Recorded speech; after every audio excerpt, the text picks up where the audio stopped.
Entonces reiteramos aquí nuestro Classroom. Tenemos todas nuestras actividades precargadas en esta pestaña. Por favor, no olvide que tiene que desplazarse en 3 pestañas que a usted le parecen: novedades, trabajo en clase y personas. Aquí en personajes, que son ustedes, los alumnos y los maestros, aparecemos listados. Recuerden que les dejé una instrucción para que organicen sus nombres aquí de la manera correcta y no aparezcan con alias, porque los alias pues no los podemos identificar y no podemos asignarlos, ya que no están matriculados en nuestras bases de datos. Por ello les pedimos organicen eso. Aquí en novedades usted debe encontrar esa presentación donde están las instrucciones para que usted lo haga. Si es que no sabe cómo hacerlo, ahí le decimos cómo debe hacerlo, el paso a paso, el ABC. Entonces, nuestro trabajo del día de hoy tiene que ver con el segundo tema. La clase pasada estuvimos trabajando con el dualismo cartesiano, el pensamiento de René Descartes, entre el problema de la mente y el cuerpo. Hoy entonces trabajaremos ya lo que tiene que ver con la polis griega, las ciudades-estado de la antigua Grecia. Eso es, recordarles que tienen también en desarrollo del mundo de Sofía. Todavía les quedan algunos días de entrega, 8 días más, pero no se dejen coger del tiempo. Recuerden que no hay que morir por omisión, sino estar al día, estar a tiempo. Muy bien, vamos entonces con la temática para el día de hoy. Esta temática nos habla entonces de las polis, las ciudades-estado. Hay muchas de estas ciudades de las cuales no hemos escuchado hablar. Generalmente solo escuchamos hablar en Grecia de 2 ciudades por excelencia, lo que es Atenas, la capital, y lo que era Esparta. Son como las 2 más conocidas a lo largo de la historia. Pero no son las únicas 2 ciudades griegas. Resulta que Grecia, al igual que Colombia, tenía muchas ciudades. Colombia tiene 1000 y tantos municipios, aunque solo escuchamos hablar de algunos 100 por ahí en nuestro conocimiento, en nuestro ambiente. Pero no significa que sean los únicos. Así que las polis eran varias ciudades que estaban allí. La importancia que ellas tenían en ese contexto, aquí vemos una fotografía de lo que es la antigua Grecia. Entonces aquí vemos algunos nombres que justamente eran polis o ciudades-estado que estaban en diferentes lugares de la geografía griega. Y aquí vemos una narración, una contextualización de lo que era entonces los griegos, que significaba ser griego. ¿Está grabando la clase? No parece que esté grabando la clase. Hola, hola, ¿me escucha? Sí.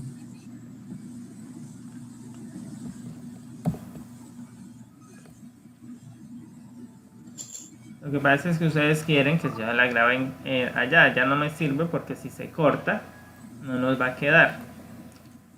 Ah, bueno. Así que uso otro programa para ello. Como les decía, entonces vemos aquí, aquí vemos un contexto de lo que era el origen de los griegos, ¿no? Los griegos no fueron o no se originaron allí, al igual que la expansión humana. A Grecia llegaron de otros lugares. Entonces tenemos gente que llegó de Asia Menor, tenemos gente que llegó de las islas, tenemos gente que estaba más arriba en la península y que descendió hacia todo el proceso ya aquí de Grecia. Estos pueblos pues fueron conocidos de diferentes maneras y llegan a enriquecer, a fortalecer, y entonces es lo que conocemos como la mezcla étnica de los griegos, porque no son de allí, así que fueron colonizados, llegaron previamente, simplemente se desarrollaron porque encontraron un ambiente propicio para desarrollarse, porque el relieve les era apropiado, porque tenía costas, acceso a varios procesos. Entonces eso les permitió desarrollar allí su comercio y entonces desarrollaron también la parte fundamental cultural. Aquí tenemos este otro mapa más acercado de lo que sería entonces el desarrollo, el punto focal del desarrollo de la cultura griega. Y vemos que en comparación con el mapa de toda la península balcánica, es simplemente la punta, básicamente el escenario de las islas, el sur del mar Egeo. Todas las islas estaban involucradas en ese proceso, incluyendo esta que era la isla de Creta, que es donde inicia también parte del proceso de desarrollo cultural. Entonces aquí vemos algunas ciudades con triangulitos, que fueron ciudades, y otras con rectángulo, de las más desarrolladas, de las más importantes. El mundo griego se organiza en las polis-estados, que eran ciudades independientes, con un territorio propio, con un gobierno propio, y estaban formadas por una ciudad principal, y en su derredor habían pequeños poblados, pequeños asentamientos humanos que estaban entonces subyugados o eran súbditos de esa ciudad-estado, de esa ciudad capital. Como decir aquí que Arauca fuera la ciudad-estado y Saravena pues está subyugada a ella, es algo muy similar. Tenían sus leyes, su moneda, su gobierno, su ejército, estaban integrados. La ciudad principal, la ciudad-estado, tenía una parte baja, el ágora, donde estaban las viviendas, la plaza de mercado, y una parte alta en la cual estaba la acrópolis, que eran los edificios religiosos, los edificios administrativos, que era esa parte entonces sobresaliente de la ciudad, donde se mostraba la importancia y la imponencia de la ciudad. Para saber si la ciudad era importante, había que visitar la acrópolis. De acuerdo a lo que usted encontrara en la acrópolis, entonces usted podía saber si esa ciudad era poderosa en el estado. Aquí vemos pues lo que fueron las causas y consecuencias de la colonización de los griegos en su proceso emancipatorio. Las causas de esta migración, por qué los griegos salieron de ese núcleo hacia otros lugares, haciendo procesos colonizadores, haciendo procesos de inserción de nuevos territorios a la cultura griega. Una de las razones era la actividad comercial. Como el pueblo se había desarrollado, tenían alto crecimiento, entonces tenían escasez de tierra para cultivar, había miseria en los campesinos, y eso obligaba a buscar nuevas tierras, nuevos lugares donde cultivar las olivas, las vides y los otros frutos que eran parte de su gastronomía. Eso lleva entonces otro contexto, que era que algunas de ellas tenían deudas, y como no tenían cómo pagarlas, pues su opción era conquistar otras más débiles y hacerse de su riqueza para pagar sus deudas. Eso entonces podía tener estos aspectos. Y aquí vemos entonces que de ese pequeño centro cultural, donde es el epicentro de la cultura, hay una expansión hacia el mar, a través del mar, por el mar Grande, como se le conocía en ese momento, y el mar Negro. Entonces así se expande la cultura griega. La sociedad griega era una sociedad muy familiar, pero era una sociedad patriarcal, es decir, donde el padre de familia era el que tenía mayor importancia, mayor relevancia, y las mujeres pues no tenían ese legado, no tenían esa ponderancia en ese momento. Los hijos estaban a cargo de las mujeres hasta cierta edad, y luego entonces pasaban a los procesos de formación para la guerra o para la política. Y aquí vemos unos aspectos que tienen que ver con la alimentación. Miren lo que era la dieta de ellos: pan, queso, pescado, verduras, huevos, aceitunas, higos. Por allí hay uno con un micrófono abierto.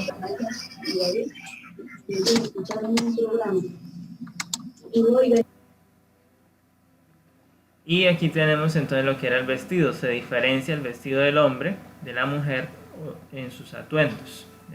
Son muy diferentes, y entonces vemos aquí lo que estaban. Lo único que tenemos de común entre los dos pues son que a vista, desde lejos, son un montón de cortinas, por decirlo en ese sentido, de mantas que se ponían encima, pero había su forma adecuada y su requerimiento para vestirlas. Entonces de esa manera podían diferenciar a la vista de los demás. Y aquí está lo que era entonces el proceso de ser ciudadanos. Los extranjeros no eran ciudadanos, los esclavos no eran ciudadanos y las mujeres tampoco eran ciudadanas, es decir, no tenían derechos a tomar decisiones, a participar de la toma de decisiones, ni a decidir nada. Los soldados podían ser o llegaban a ser ciudadanos y los nobles, los hombres que tenían posesiones, que tenían tierra, eran ciudadanos. Estos eran los que participaban en la política. Las polis griegas, ok. Entonces aquí tenemos un escenario, un plano, por decirlo de esa manera, de lo que era la ciudad griega, la ciudad-estado. Entonces aquí en la parte central, la parte alta, construida sobre un monte, sobre un montículo, estaba la Acrópolis, la ciudad rica, la ciudad alta, la ciudad de templos, de edificios, de palacios. Eso era lo que había en la ciudad alta, en la Acrópolis. Mientras que en la ciudad baja, el Ágora, pues estaban las casitas de los súbditos o de los soldados, de los agricultores, y tenían pues la plaza de mercado y tenían el anfiteatro, el foro donde se reunían para el esparcimiento o para escuchar las discusiones filosóficas que se desarrollaron en algunas de estas ciudades-estado. Entonces, dentro de esas ciudades, pues hay algunas en Oriente Medio, en Asia, en África o en la parte oriental de la actual Europa. Y dentro de ellas destacan algunas aquí. Pero ahora veamos algunas. Esta es una visión, entonces, una visión recreativa que se ha recreado de lo que sería estar en Atenas y mirar hacia la ciudad alta de Atenas. Lo que más iba a sobresalir en esa ciudad alta era el templo justamente de la diosa patrona de Atenea y su estatua que medía más de 12 metros de altura. Así que era lo más imponente que estaba allí en el templo, además en la Acrópolis, además de otros templos que se encontraban allí. Y aquí vemos entonces cómo se vería el resto de la panorámica de la ciudad. Entonces Atenas es uno de los primeros ejemplos en el mundo antiguo de lo que eran las ciudades-estado. Se desarrolló así porque tuvo la facultad de crear bancos centrales. Ya en Grecia se hablaba de bancos. Ellos crearon el sistema monetario con monedas, imprimiéndolas. Recordemos que los griegos usaron el dracma para su intercambio comercial, pero lo que más había era ese intercambio directo de un producto por otro producto.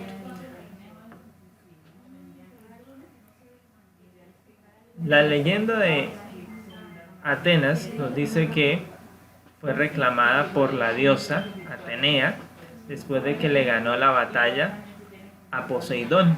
Eso la hace entonces dueña y señora de la ciudad y por ende entonces se consolida en la patrona de la ciudad y los griegos, los atenienses, le rendían culto a Atenea, la diosa de la sabiduría. Por eso entonces también la ciudad se constituye o desarrolla el concepto de la sabiduría, de la filosofía posteriormente. Según esa tradición, entonces Atenea fue fundada por el rey Teseo, que unificó varios asentamientos de Ática, la provincia en la cual está Atenas, y los gobernó, consolidando así entonces el nacimiento de un proceso cultural que avanzaría a través de los años.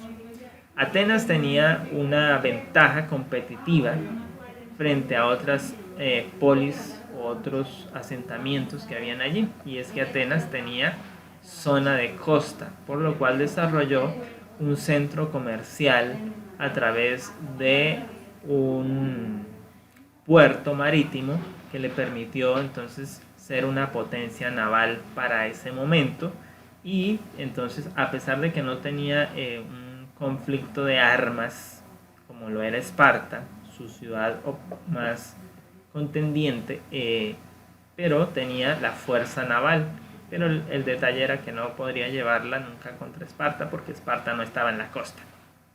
Entonces por eso los espartanos le ganaban en procesos militares a Atenas. Pero Atenas en política y en conocimiento ganaba sobre Esparta. Así que por eso, aunque los espartanos tenían la fuerza, los atenienses los conquistaron a través de la sabiduría. Por eso, tarde que temprano, el cerebro siempre se va a imponer sobre el músculo. Eso usted lo va a comprobar a lo largo de la historia en diferentes escenarios. Así que si usted puede atesorar conocimientos, atesórelos en su edad viril, y en la edad más avanzada pues entonces podrá disfrutar de esos conocimientos porque ya gozará de sabiduría. Entonces Atenas se convierte en ese corazón de la cultura griega clásica y es la pionera de la democracia. Esa democracia que hoy trasciende en el mundo, pues la debemos justamente al contexto de la cultura griega. Hace poco, en 1990, se descubrió lo que fue la escuela de Aristóteles, el llamado Liceo, en el cual han pasado muchos años y solo hasta hace poco descubrimos las ruinas de la escuela. Así que todavía hay muchas cosas de la antigua Grecia o de la antigua Atenas que no se han desenterrado, que están allí y que son parte de la arqueología y que los arqueólogos todavía tienen escenarios en los cuales pueden desenterrar, pueden encontrar más restos y enseñarnos más de estas ciudades. Esparta, como les decía, era la ciudad que se anteponía y era su rival a Atenas y que tenía la fama de ser la ciudad de la valentía, donde había un poder militar. Los niños, los jóvenes, desde los 12 años en adelante eran entrenados para participar en la guerra. Por lo tanto, un soldado espartano, un hombre espartano, era un hombre valeroso. Usted recordará entonces ahora la película de 300, donde se nos muestra la batalla de las Termópilas y justamente gracias a los espartanos, los griegos logran vencer a Darío.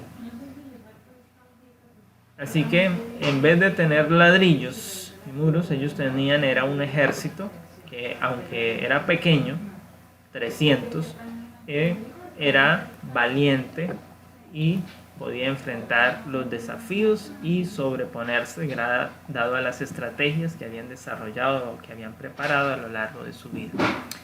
En Esparta, un varón adulto era un soldado al que se le concedía una granja dirigida por esclavos. Es decir, al participar de batallas, su premio era ese, ser dueño de tierras, y esas tierras pues tenían también consigo, tenían el privilegio de tener esclavos, es decir, ¿quién trabaja esas tierras? Entonces, ¿a quién no le gustaría recibir una herencia y quién trabaje por usted? Así que era una buena motivación para ir a la guerra y luchar, porque si salías vencedor y sobrevivías al combate, sabías que al regresar tenías estas dos ventajas sobre el resto de los ciudadanos. Así que era una de las motivaciones que se usaban en Esparta para que los hombres fueran a la guerra y estuvieran dispuestos a dar su vida. Esparta, alrededor del 650 a.C., era la ciudad más poderosa de Grecia, es decir, en un momento de la historia aventajó a Atenas. Pero pues no sería así todo el tiempo. Hoy las ruinas de Esparta se ven así. Solo montículos de piedra, no muy gloriosos, no se ve mucho esplendor allí, pero pues eso fue la ciudad de Espártidas, en la cual estuvo el rey Leonidas, el que aparece allí en la película de 300. Aquí vemos otra ciudad, la ciudad de Corinto, una ciudad muy bella en la antigüedad, decorada con una cantidad de estatuas de los dioses. La antigua Corinto se extiende al pie de una enorme roca era la ciudad enclavada en la roca, así que su acrópolis tomó un término muy peculiar, Acrocorinto, y era justamente gracias a que la ciudad alta estaba construida sobre la roca maciza. Entonces eso le permitió, como era una ciudad que tenía acceso al mar, entonces también pudo desarrollar una fuerza naval que hacía contrapeso, que rivalizaba con la fuerza naval de Atenas. Desarrollaron un ejército que rivalizaba con la ciudad de Esparta, así que por ende Corinto sería una de las ciudades poderosas de Grecia. Y allí en Corinto estaba el famoso templo de Apolos, uno de los dioses más poderosos de la antigua Grecia.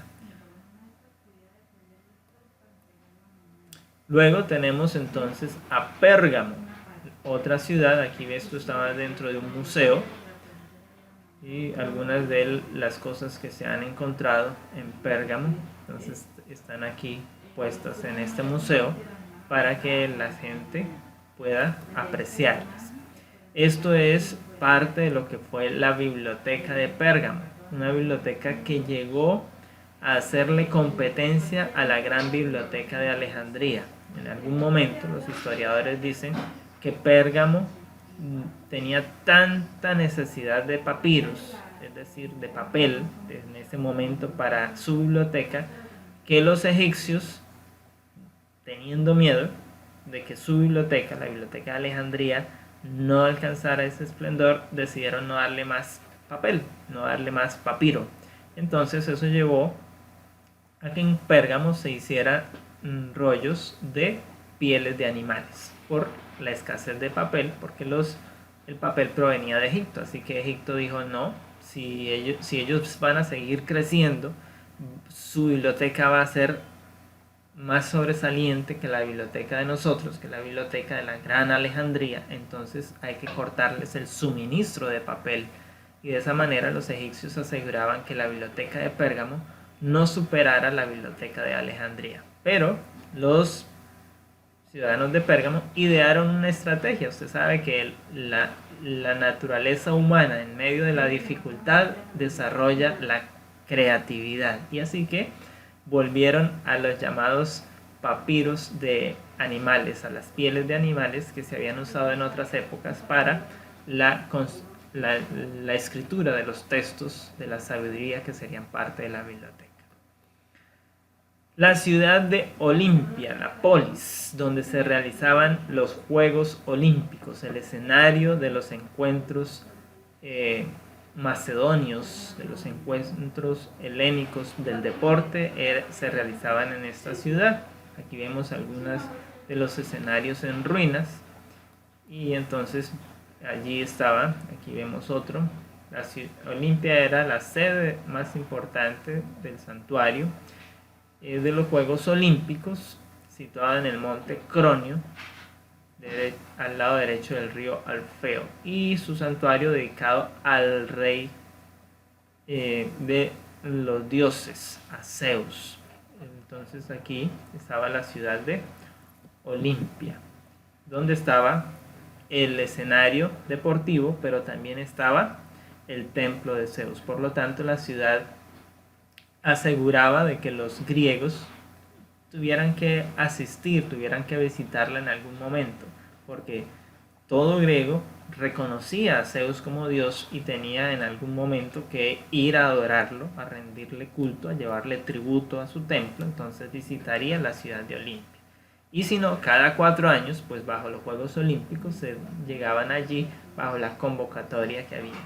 Para los Juegos Olímpicos se hacía una excepción de las guerras. Ese año no habrían guerras durante los Juegos Olímpicos. Mientras todas las ciudades-estado enviaban a sus representantes aquí, también las ciudades enemigas o que no fueran parte todavía de la colonia griega podían enviar a sus representantes. Entonces había un tratado de paz, una amnistía transitoria mientras duraban los Juegos. Era esa la garantía de participación. De esa manera se promovía su participación. Está esta otra que no tenemos una imagen aquí inicialmente de lo que era la ciudad de Tebas, no la ciudad egipcia, sino la ciudad griega, la ciudad que aparece allí en el relato mítico. Entonces son estas las ruinas de la ciudad griega de Tebas, situada a 48 kilómetros al noreste de Atenas. Era una ciudad que, de acuerdo con los historiadores, Homero y Hesíododo, tenía 7 puertas. Cada puerta tenía un nombre. Una se llamaba Neista, la otra Pretida, Ogygia, Homoloide, Crenea, Electra, y la séptima puerta no tenía nombre. Aún no se sabe por qué razón no tenía nombre, pero ahí estaban esas 7 puertas. Usted ingresaba por una de esas 7 puertas a la ciudad. Y aquí entonces vale resaltar este concepto, Electra. Hay uno en la psicología moderna, hay un complejo que es cuando la niña se enamora del padre de familia. Ese es el complejo de Electra. Eso pasó aquí en la ciudad de Tebas, al igual que el famoso relato de Edipo Rey, que también su escenario principal es la ciudad de Tebas. Mileto es una de las ciudades polis que tenía este desarrollo. Lo más sobresaliente es el foro o teatro griego que estaba desarrollado. La mayoría de las ciudades tenían ese escenario para compartir. Mileto es una de las ciudades más antiguas de la historia, que pierde sus orígenes en el tiempo. Es la ciudad fortificada por excelencia y tenía sus piedras eran de granito. Entonces eso la hace más dura, más resistente a la destrucción, a las conquistas. Decíamos que Mileto, al igual que otras ciudades griegas, tuvieron un momento importante en la historia porque la mayoría de ellas desarrollaron este escenario, el foro griego, o también conocido como teatro. Una de las características de este escenario es que tiene acústica perfecta.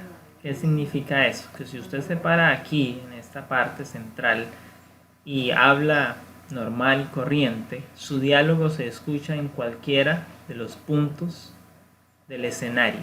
Aún los estudiosos de arquitectónica, de sonido, no saben si los griegos hicieron cálculos perfectos para eso o si era simplemente parte de su experiencia construir los escenarios con esta técnica. Porque aún quienes trabajan en el medio artístico luchan para que los escenarios actuales, los escenarios modernos, alcancen un nivel que se pueda comparar con lo de estos escenarios de hace 2000 años. Una acústica perfecta. Un oyente podía sentarse en la última fila y tenía la misma calidad auditiva que estar en primera fila, cosa que no sucede hoy con nuestros escenarios. Usted paga más hoy en los escenarios para estar en primera fila porque sabe que si se sienta más atrás escucharía menos. Profe, que se puede dejar entrar a Gaby acá. Que solicita, aquí me aparecen cuando están pidiendo. ¿Quién está pidiendo? Ya dice que lo está pidiendo y que no lo deja entrar. Ya les dimos. Bien, Mileto entonces es la ciudad más antigua, es la ciudad de la muralla eterna, porque su piedra, la que usaron para construir la ciudad, sus monumentos, era el granito. El granito es mucho más resistente que el mármol. Se parecen, son piedras calizas, pero la piedra de granito es mucho más resistente al paso del tiempo. Es una piedra más dura. Eso hizo que la ciudad perdurara más en el tiempo, a pesar de que pues, es evidente que finalmente la destruyeron en todo ese proceso de conquistas que se llevó en el mundo griego.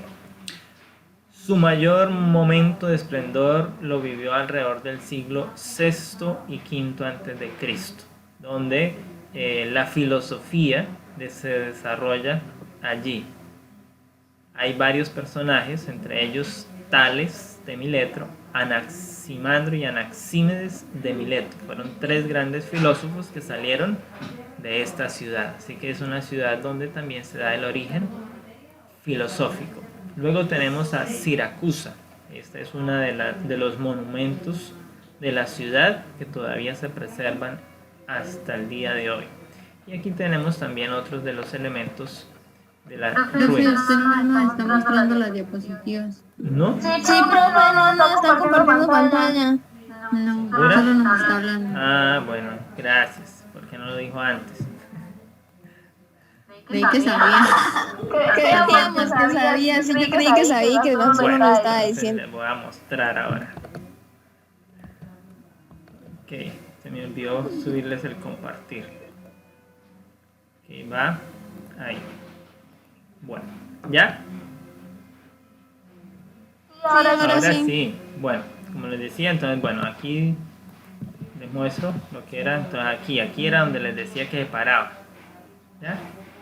Ahora sí vieron el puntico.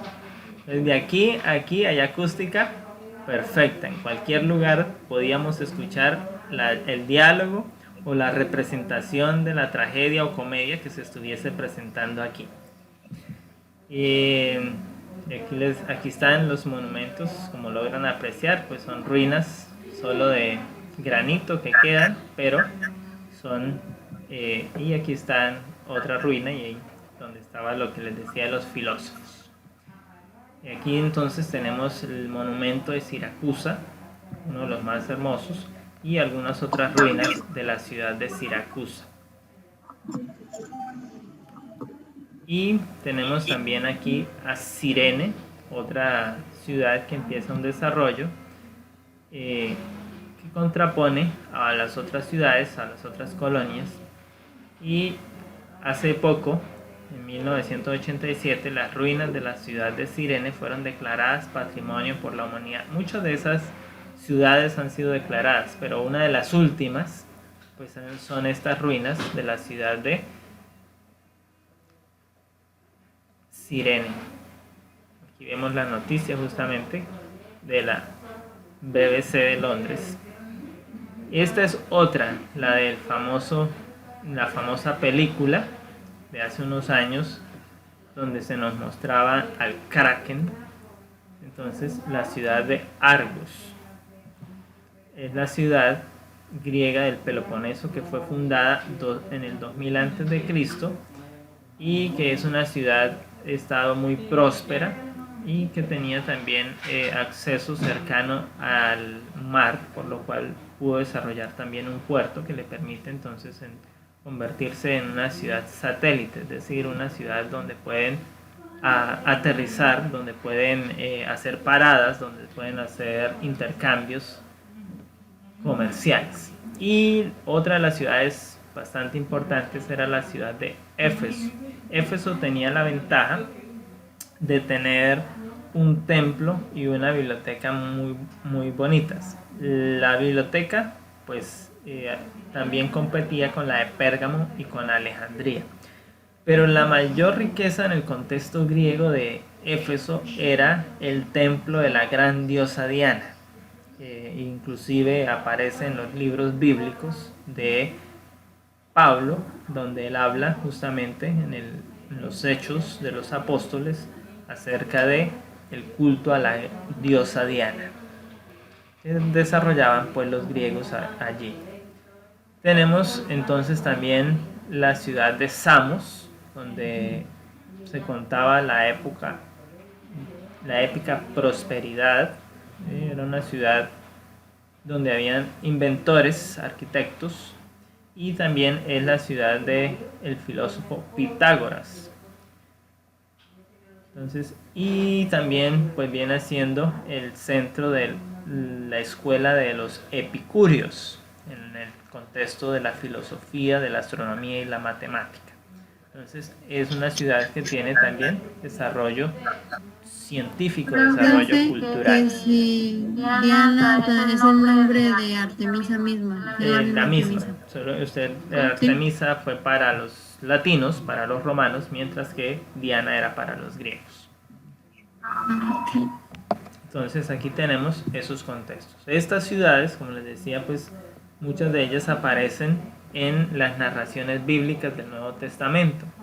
Pablo, ya que el cristianismo se expande dentro del contexto del mundo romano, pero el mundo romano había conquistado el mundo griego, así que todas esas ciudades habían sido griegas y conservaban el proceso griego, porque la helenización fue la culturación, la expansión cultural de Grecia en todas estas ciudades, donde esas ciudades se adaptaron a la cultura, a las costumbres, a la escritura, a las historias griegas, y entonces en ese contexto es que el cristianismo llega a estas ciudades. Por eso encontramos que las 7 iglesias, el mensaje que aparece en Apocalipsis, nombra ciudades griegas: Éfeso, Tiatira, Esmirna, todas fueron ciudades-estado importantes donde el cristianismo pudo asentarse y pudo desarrollarse.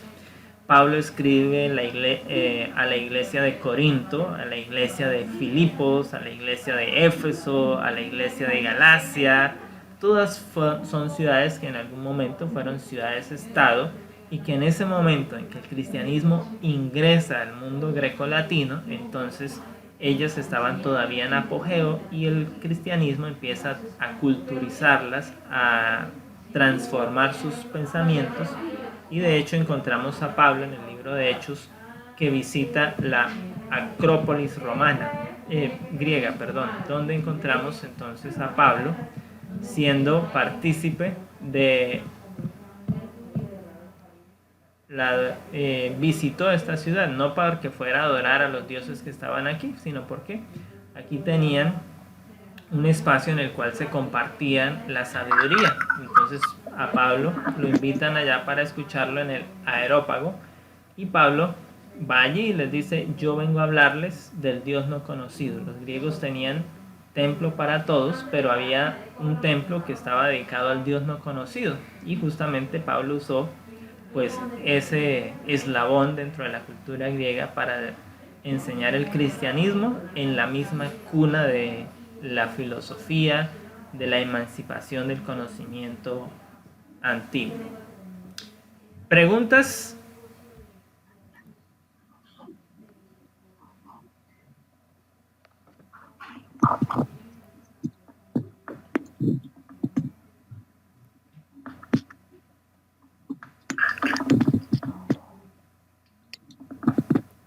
Preguntan aquí en el chat que si hay que escribirlo. Ya les dijimos, usted tiene que tomar nota.